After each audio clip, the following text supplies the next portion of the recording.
I'm teasing. Hey, so quiet down, everyone.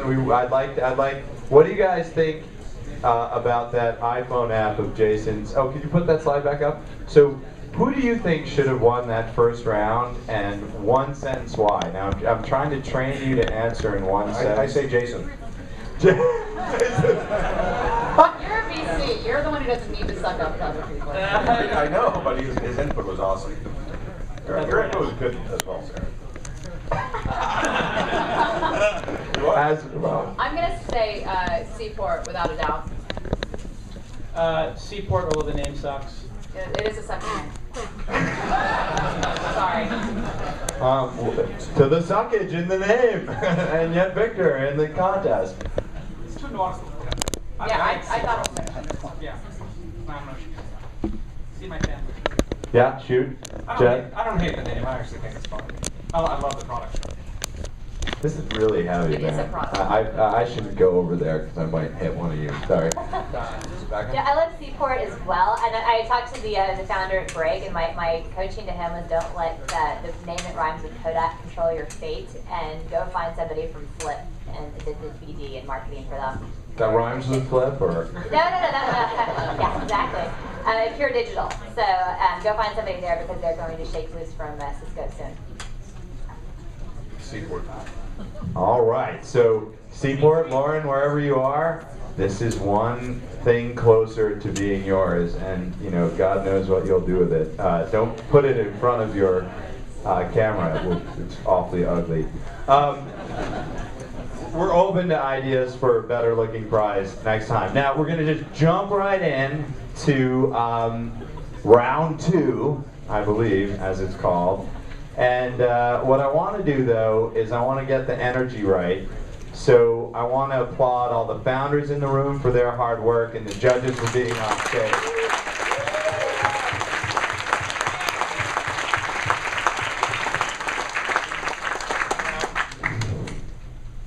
So without further ado, I'm going to invite the first company up. Remember, the judges inform, but you hold the vote. So you actually make the decision. The first company we have coming up is Media Shares. Come on up. Hold on, let's try that again. That way.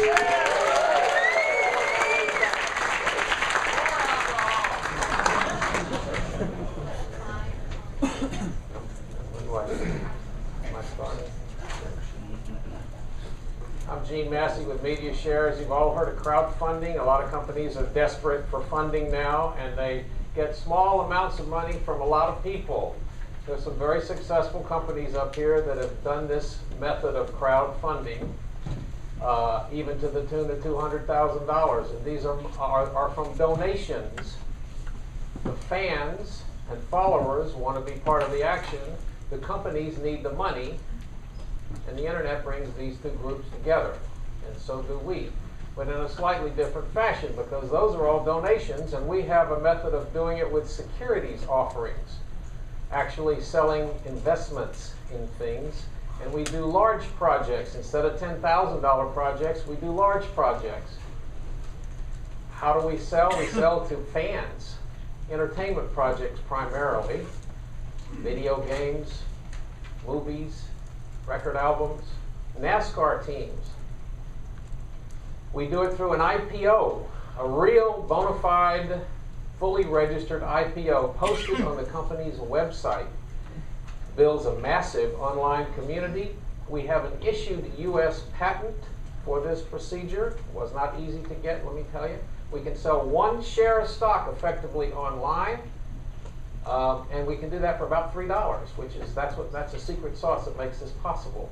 We're working with BNY Mellon, a big bank in New York, and it's not easy to get a relationship with them, let me tell you. Computer Share is our backup. We do this through, we have David Wagner as a securities attorney. This has been taken to the SEC.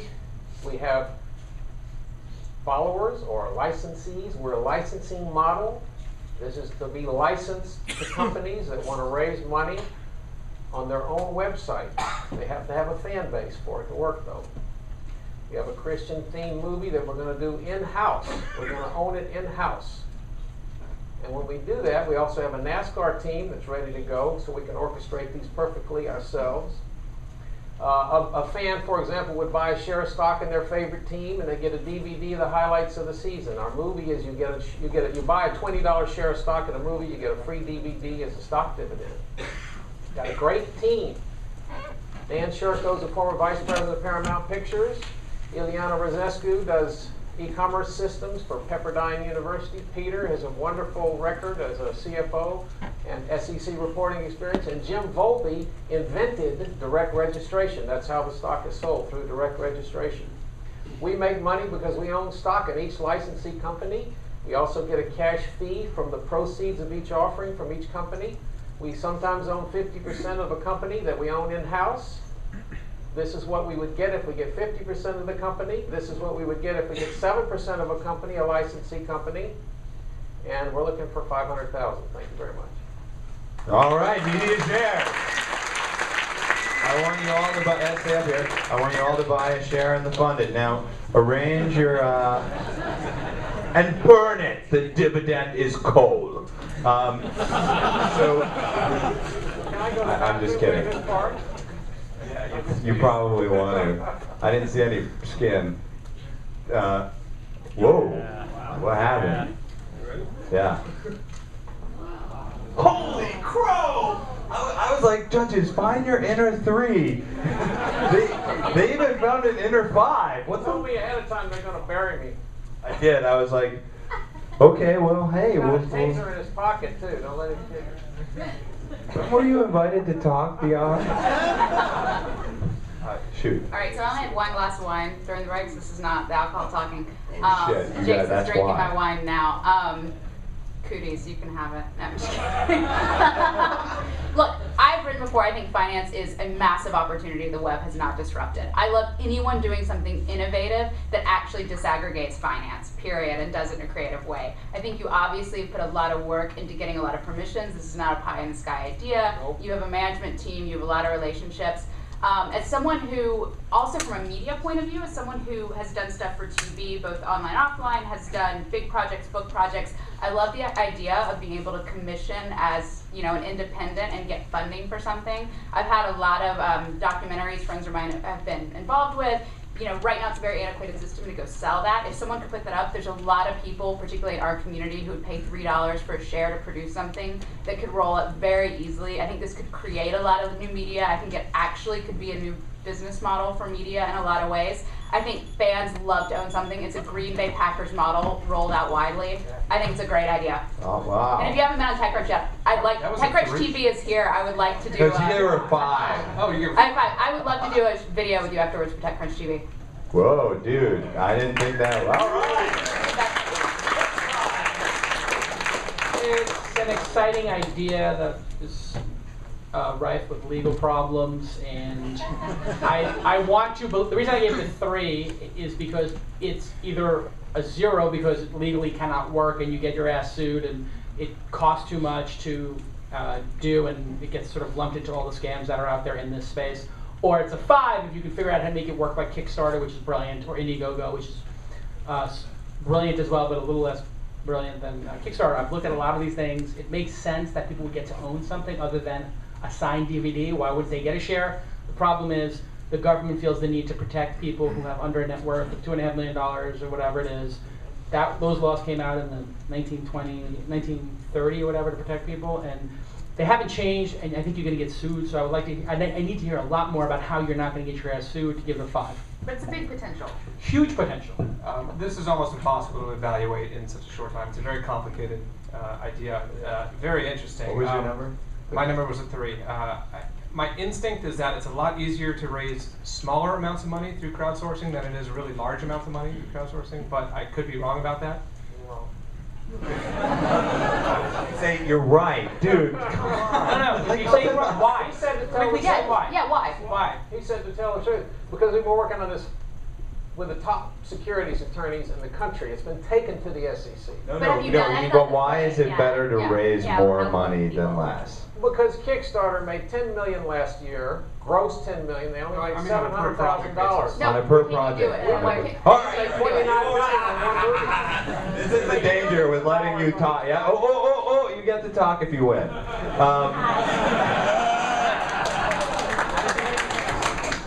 And he gets to fight with Jason. Yeah, you can spar with Jason if you win. The prize! So for me, I worked at a financial services company for 4 years. I worked at NextCard and led their marketing, which we were a bank with public, had a little problem with the SEC.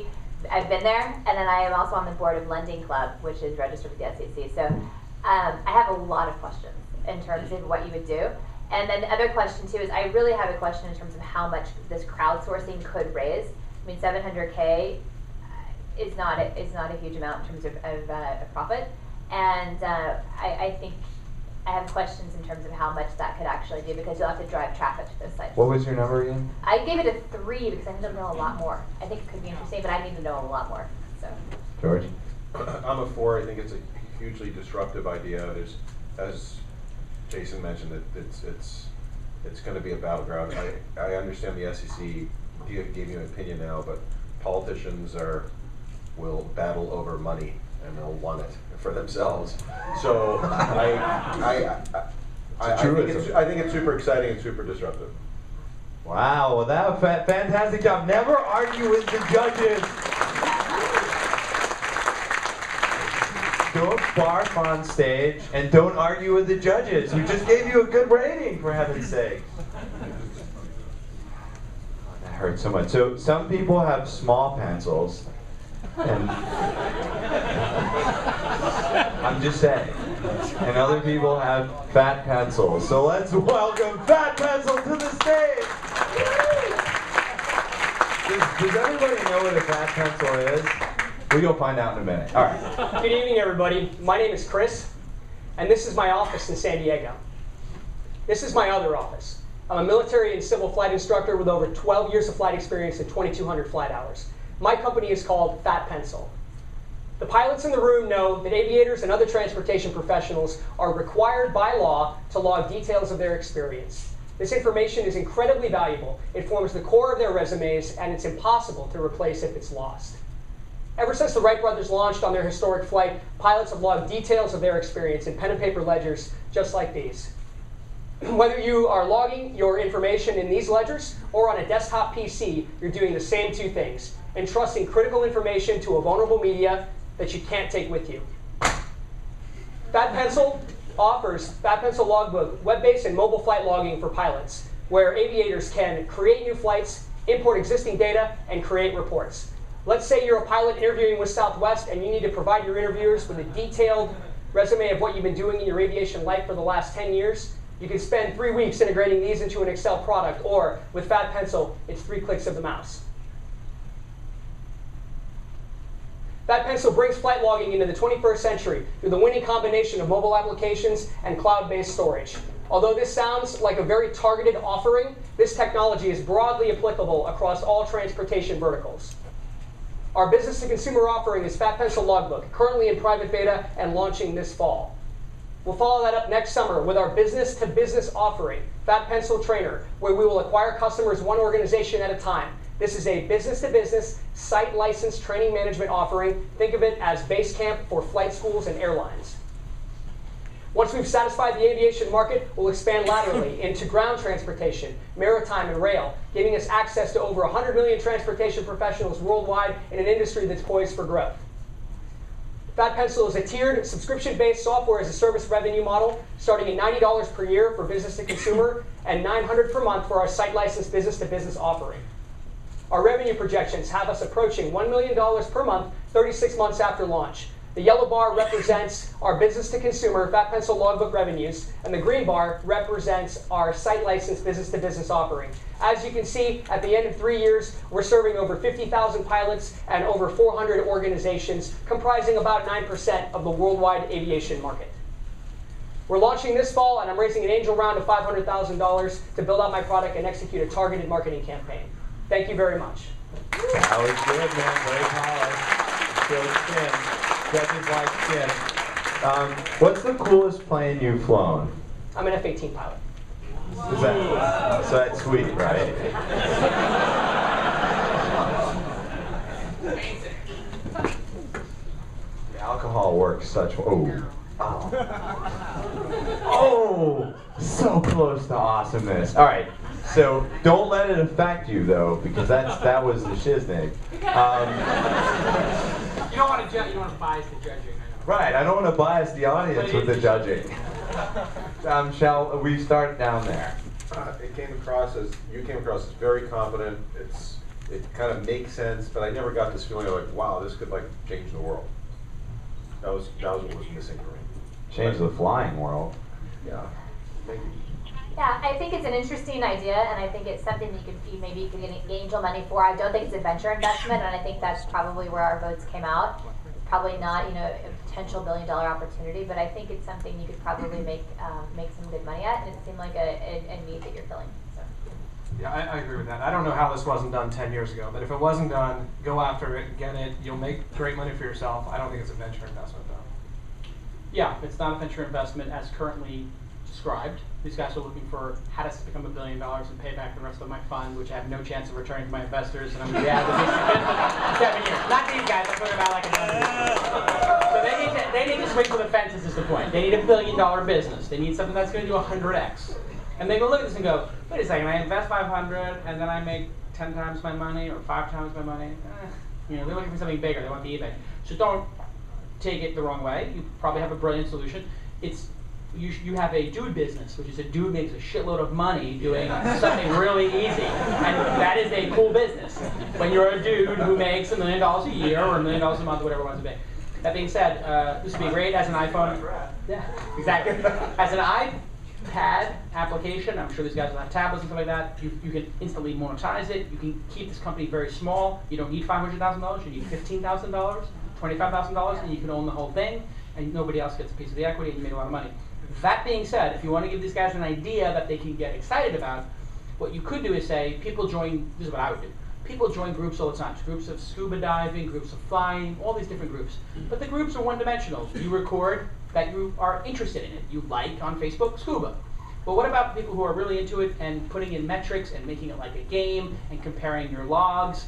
We can go deeper. So I have a 2.0 Google Groups product or a Facebook Groups product that actually is tailored for each activity and records the metrics of the activity and lets you compare with other people in your city who has done the most dives and the deepest dive and all that kind of stuff. It could be a customer acquisition strategy. That's pretty intelligent if it's somewhat more social. So you gave it a 4. You go, sorry. I gave it a 4, and I swear I'll get back to being bitchy soon, guys. But I mean, to me, this the reason what set you over a 3 to a 4 to me was the fact that you have a lot of domain expertise in an area people aren't going after. Which is, I'm sorry, I get thousands of pitches a day that all sound exactly alike. So that to me catches my attention. Second of all, the fact that you showed us a lot of the product. We actually saw a real product here, probably more than we've seen tonight. And so I kind of bumped you up a point for both of those. But I mean, I think that you're totally at the opposite end of the scale of my finance friend here, whereas he has a really disruptive idea that could utterly go down in flames, but could also be a huge company. And I get as a reporter get really excited about things that could go down in flames or be huge companies. That's a good story for me, and I'm not investing, so I just want a good story. But I think your business is not a good story. It's not an interesting story, frankly. It's not something that's going to drive TechCrunch traffic. It's not something we care about. But to people in that domain who no one else are building companies for, I totally agree. This is not a venture fundable idea. And I don't think you need venture funding to build this out. But it's a good business. It's a really good business. And kudos to you for finding a niche that people haven't attacked. There was a knife with some flowers in that comment. I figured. I gave it a 4. Oh, it's awesome. All right, back pencil.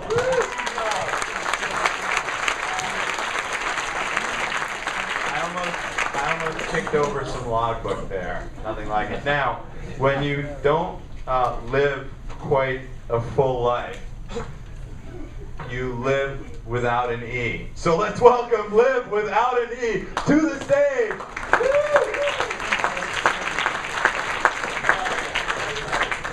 Wow. It literally doesn't have me. So last weekend, my sister went shopping at Nordstrom's. And she got all the products she liked, and then she just left it there. And then she went to Macy's and she did the same thing. And I talked to her the other day, I said, why did you do that? Because Ryan, I had no choice. I wasn't shopping in the mall, I was shopping online. Welcome to Live. Live is a social wish list that promotes collaboration, engagement, and an experience, all within a simple and beautiful interface. Now my sister's able to add all her products to one spot and share those with people who really care about her. Live provides this social engagement around shopping that real-world shopping experience provides as well.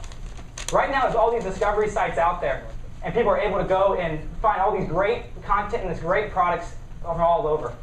Live lets the user actually add this to one spot, be able to organize that into a folder, and instead of blasting that out to everyone they know, they're able to leverage their friends and provide a simple and easy way to collaborate with the community they actually care about and that actually knows their fashion sense. We have realized the paradigm shift that's happened with Generation Y, the generation that has 80 million people in the United States and that spends over $200 billion on consumer goods each year. This paradigm shift has happened. These people have 700 to 1,000 friends online, but in the real world, they just want 3 of their closest friends to shop with. We have interacted, questioned, and interviewed hundreds of women, and they're very excited about the idea of Live and the idea of a social wish list. This social wish list will provide them an opportunity to have a personal and private conversation with the people that really care about them the most. While we're not the first to market with a universal wish list or a shopping cart idea, we are the first to target our audience in this specific way and with this specific product. These people love to shop online, love to browse, love to organize, even love to share, but they don't love to blast their products out to all their friends. They love to share in a private and personal way. So now when my sister's out shopping, she knows that Live is right there next to her. Provide that experience that online shopping doesn't have, that real-world shopping really does. Live is the social wish list that promotes collaboration, engagement in a private and personal way, making Live's platform very powerful.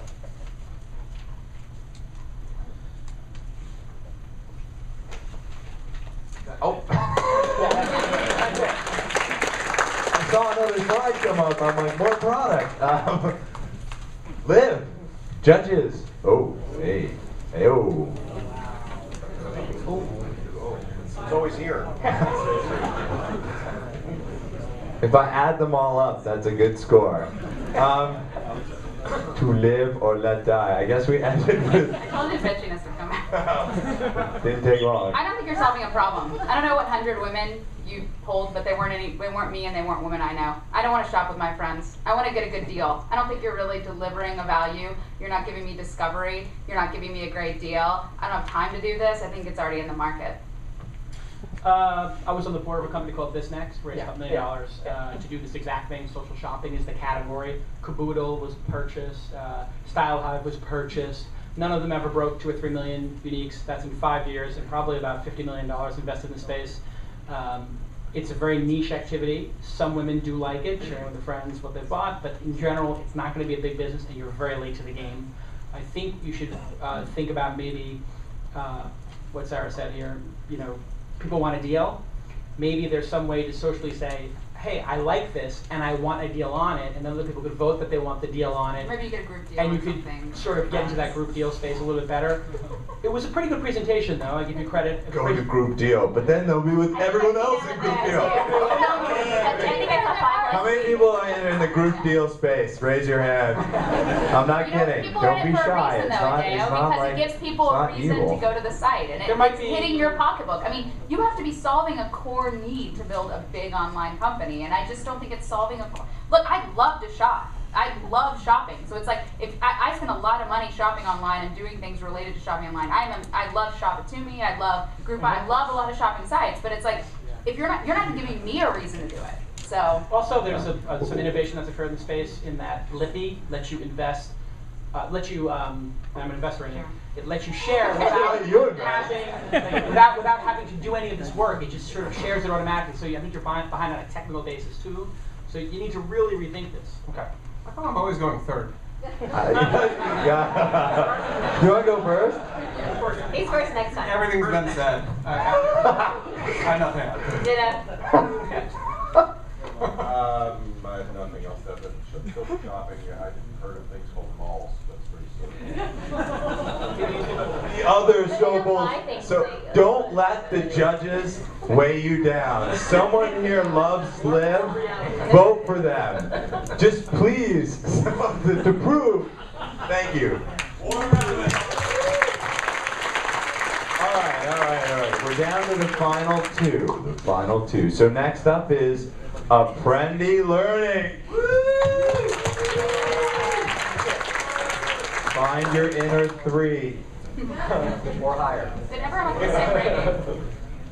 Hi, my name is Michael Berg, founder and CEO of Apprendi Learning. We create software so that universities can build scalable online classes and degree programs so that students can graduate on time.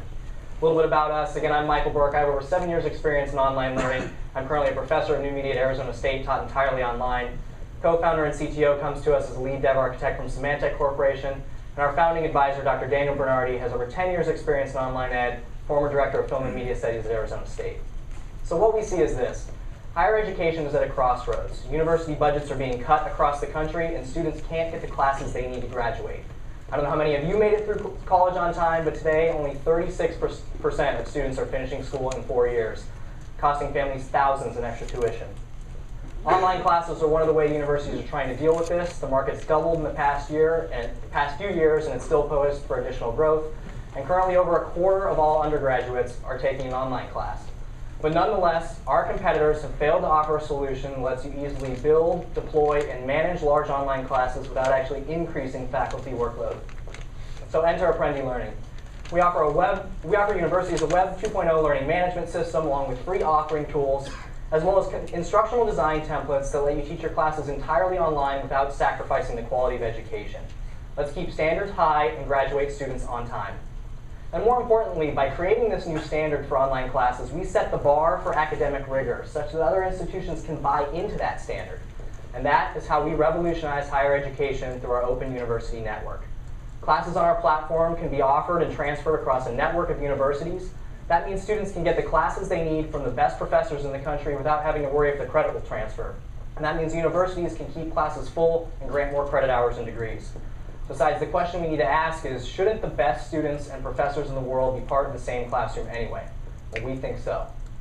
Our target customers are university departments. We have Arizona State lined up to produce upwards of 20 classes on the platform the next school year.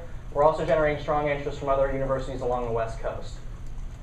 We primarily earn revenue from annual license fees of $2,500 per class per year, and a department offering a class on our service can easily generate revenue 10 times that in a single summer session. There are over 4,000 universities in the country with dozens of departments each, so capturing even 1% of that generates over $1 million a month for our company. We're currently looking to raise $500,000 in a seed round to let us get to market faster with our university product, sign on an additional 5 to 10 schools. We're already generating interest at universities, so money just helps us move that much faster at this point. With that, I thank you very much. Look forward to speaking with you more later.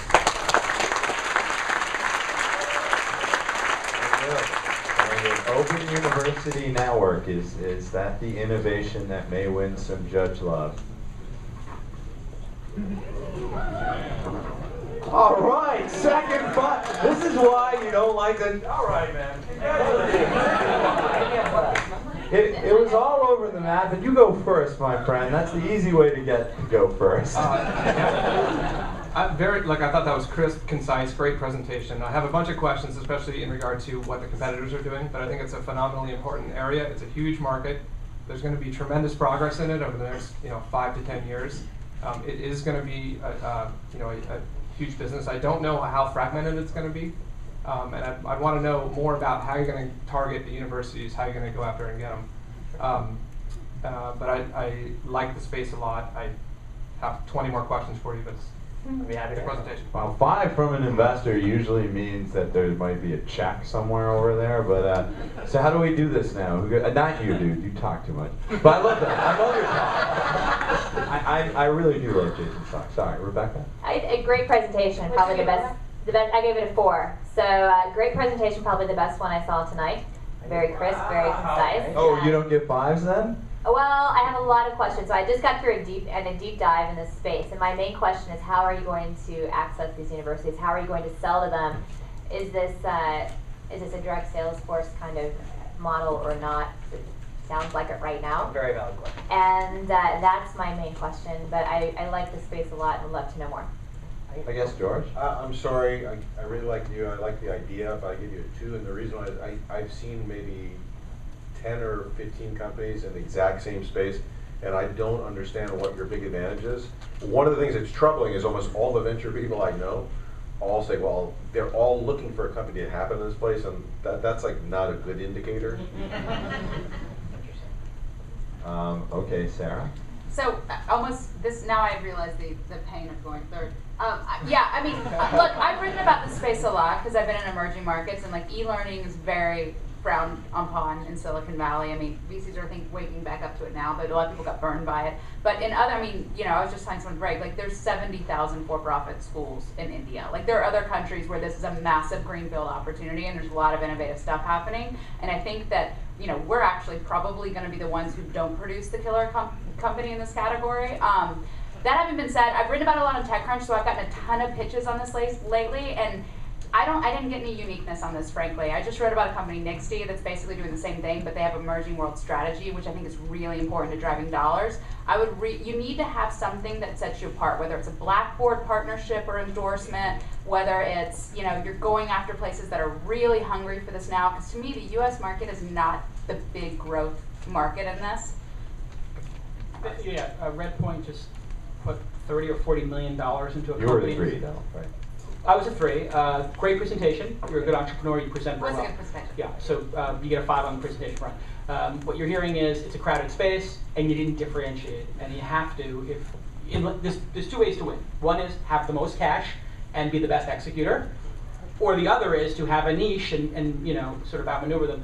I think one of the opportunities here is that people are not specializing in particular verticals. So if this was for health specifically, or this was specifically for, and you customize the application for just philosophy, you know, graduate students or whatever the fuck it is, it doesn't matter. But you know, a little more focus as opposed to we're going to generally make an application for everybody, which is what the guy with the $50 million has. Or even focus by school, like be like, we're going to be this level community college versus, you know, this level Ivy League, or we're going to pull together like the most bullshit community college and the Ivy League, like something story-wise that's like Ivy League down market. Actually, I have one quick comment.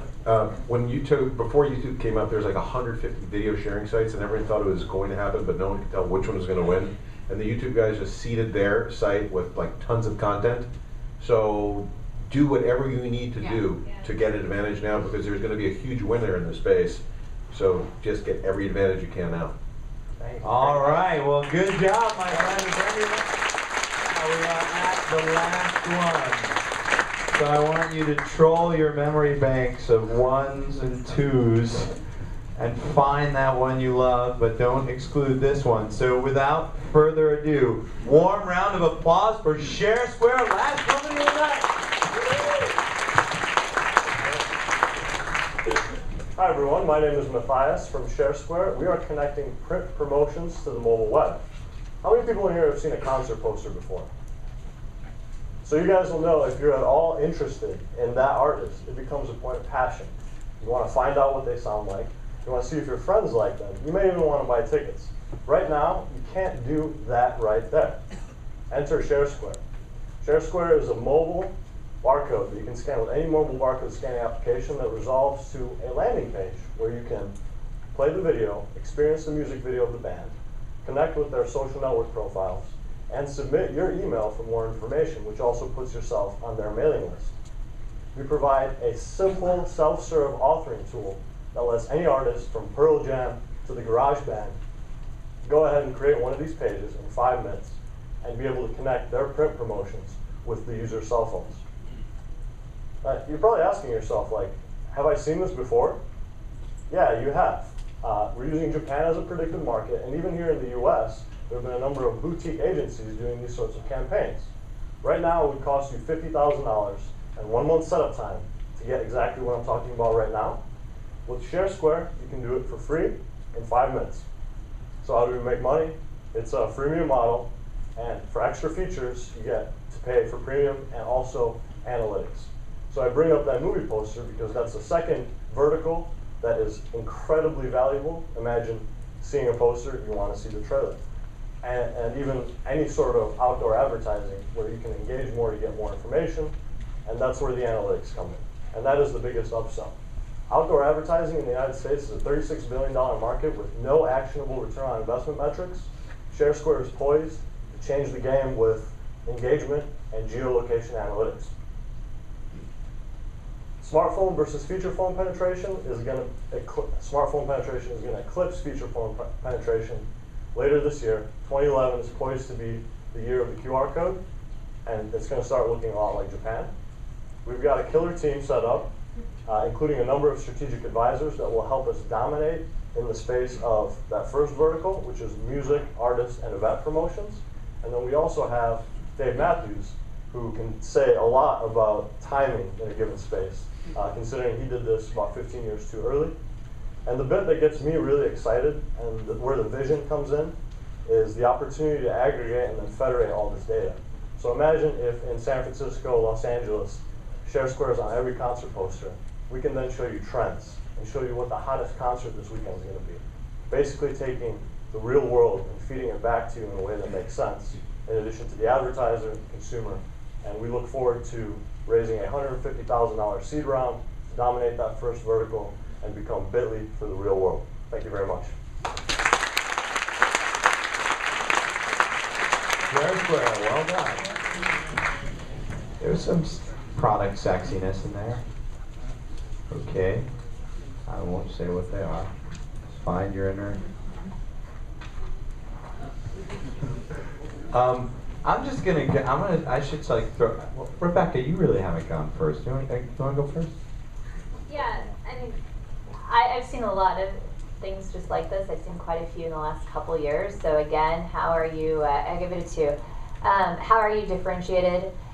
I also, if you're going to do this, I don't think I'd go after music and concerts. Probably, I'd probably go after more brand kind of things. And yeah, there's a lot of people out there sort of executing on the same idea. So it's differentiation, I think, in size. Jorge. I just don't believe people are going to want to do this. So it's just that I've got an opinion thing. There's no rational logic. Okay. Helpful. I don't know. I think for movie trailers it could be pretty cool. But I think I don't know how your business works at all. I'm not sure how much money you're going to make or how. But I think the analytics part of it seemed fairly interesting to me. So I give it a 3. QR codes are obviously very big in Japan. Old people might not be into them. Young people will be. But you're in the wrong vertical. As they said, music is, sorry to the old people, music is the wrong vertical to be in. It's not enough value proposition. And the reason these aren't taking off is because it's not a big value proposition of why I take my phone out and scan it. So what I would do is I'd flip it a little bit and say, how can you make money? What are people's goals when they have a store or something like that? Well, and also for movie trailers. The movie trailer people will pay 50 cents if you watch, or 25 cents if you watch a movie trailer online. What I would do is I would go to them and say, there's an exclusive Iron Man clip you can only watch by using a QR code and only by downloading the iPhone application for Iron Man. They spend $100,000 on the iPhone application, and then they have a $250,000 budget for people to download that or watch the trailer. You could actually be charging them per iPhone application. You go to Home Depot, to get the Home Depot iPhone application, you have to scan it. That's the only way to get it. And if you can solve a marketing problem for them and get them to pay on a per unit basis, you'll have a much scalable, and you'll be making money, be scalable, and it won't just be nonsense like, oh, I get information about the band. Like, who cares? Like if you're a fan of the band already, you got the information. I signed up for their mailing list. Who cares? Give me something. Okay, that was useful. Yeah, so I mean, I tend to agree that I think the movie angle is a really good one to go after. Like, if you look statistically, movies have always been the earliest adopters of spending money online, whether it's banner ads or whether it's social media ads. Okay, and advertising. You can't put a naked woman on a banner. I'm saying adult. Okay, not in terms of clean advertising. Audience earbuds. So I think there's a business here. I like your approach of delivering something that right now costs people a lot of money. I think where the internet's best is like really squeezing middlemen who are overcharging for something, and that's why I gave it a 3. In terms of adoption, I mean, like, I tend to agree with George. Like, I wouldn't whip out a phone and do this, but I think there's a digital divide thing here, and like, I don't think I'm the target market for it. So, I mean, I kind of give the benefit of the doubt that this may be a youth thing, but I don't know, 3. Okay, everyone, ignore all that feedback for a moment. Thank you.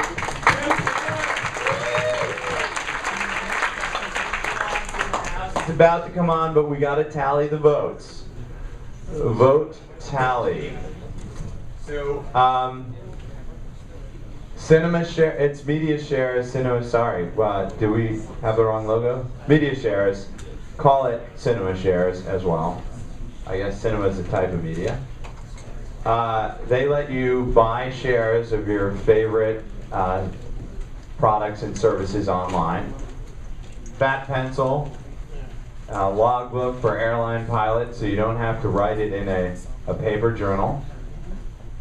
Live, the social shopping list that allows you and your friends to buy things together and bookmark things you like in an intelligent way. Apprendi Learning, which is creating the open university network where you can share classes across universities and without increasing the workload of putting them online. And ShareSquare, the QR code solution for everything from music to movies.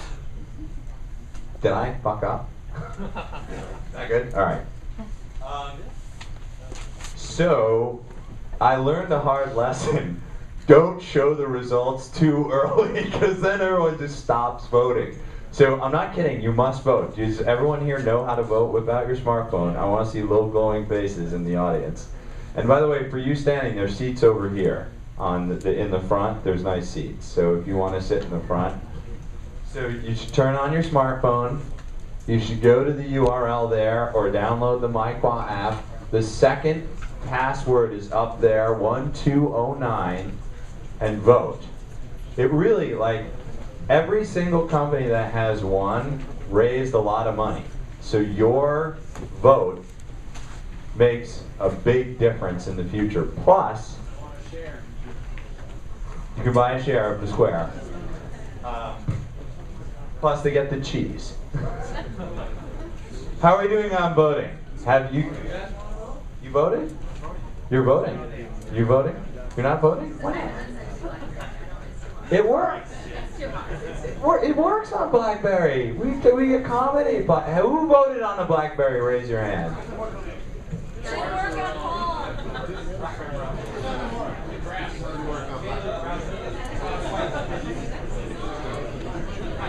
Oh, you don't add the HTTP on the BlackBerry. Wait, there is no HTTP to add. Oh. Tech support, Mom. Listen, at least we try. Okay, who hasn't voted? Do you want to vote? You're getting there? Well, you know who you're going to vote. Record in your mind, however small it may be, what you want to vote for. Let's hit it. Are we ready? I'm scared. I'm scared. It broke! No? Ah! Oh shit, that's close. Oh. Oh.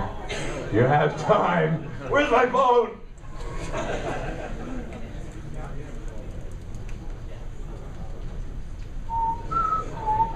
Now, it's really freaking close. So we have a couple minutes. I don't want to keep bugging people on the mic. By the way, so while no, it's really, you should, if your phone doesn't work, figure it out.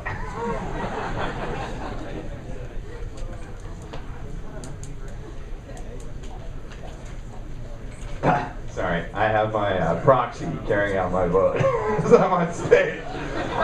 It's so close, I want my vote to count. Who did you vote for? Who'd you vote for? I forgot. No, My come on, we're all public about it. Who'd you vote for? I would vote for one if my phone worked. Well, but I already gave my rankings. There's only one I gave a 5 to. That's fairly obvious.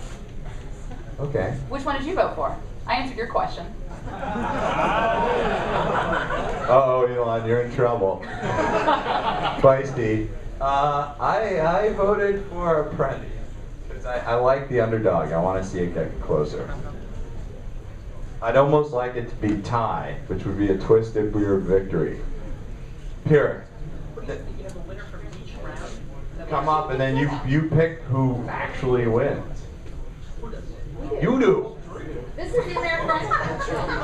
Remember that email we sent you? Your vote doesn't matter. All right, well, we're going to give it 3 minutes and 13 seconds. While we do that, I just want to say, could we have had a better judging panel than this?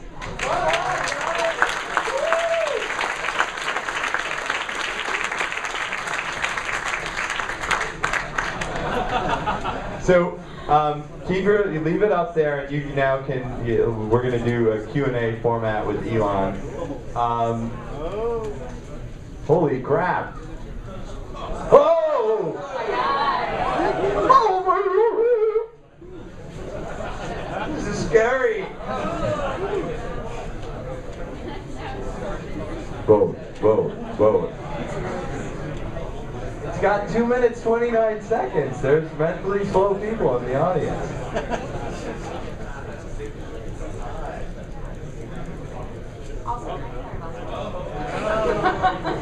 I love it. This is a conversation at the judging panel.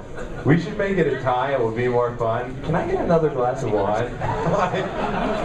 Yes, yes. I think we have electronic voting. That would be like sort of being like, well, they're kind of close. That last vote didn't really count. We're gonna give it the full 153 and see who wins. I mean, your vote actually counts. It's a democracy. It's not like some sort of dictatorial. There'd be a runoff if it was Yes, Saddam. It's close. I win.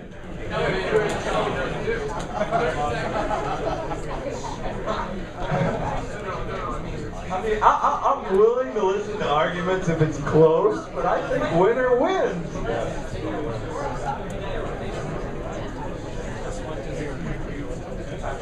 Have questions? Winner wins. Winner wins. Wow.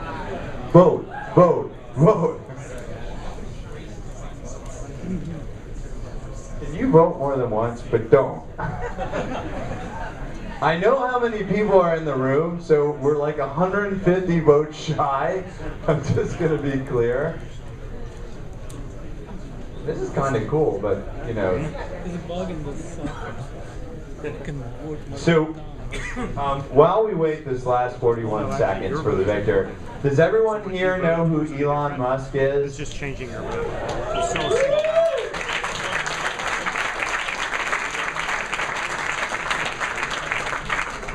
He gets a little beaten on by the press, undeservedly so. Because I tell you, there's very, very few... One member of the press.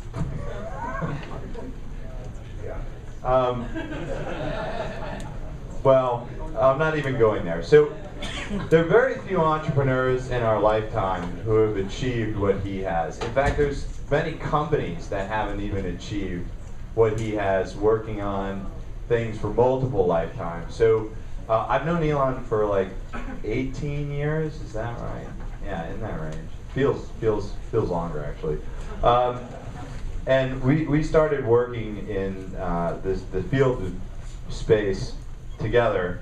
And you know, a rocket company is defined by failure. They usually call it kinetic disassembly. And the reality is they just fail, succeed, call it something else, and then it's like, it never failed. It's like, well, yeah, because version 1 was a disaster, and like it was basically a constant failure, and version 2 is, look, perfect. And many times these raft of failures are done over many years before version 2, the perfect version 2 comes out. So not only has Elon innovated in the field of payments, not only has he innovated in the field of electric vehicles, but he's also innovated in a field which is defined historically by massive amounts of failure. So the voting is over, and we have Apprendi Learning coming to stay.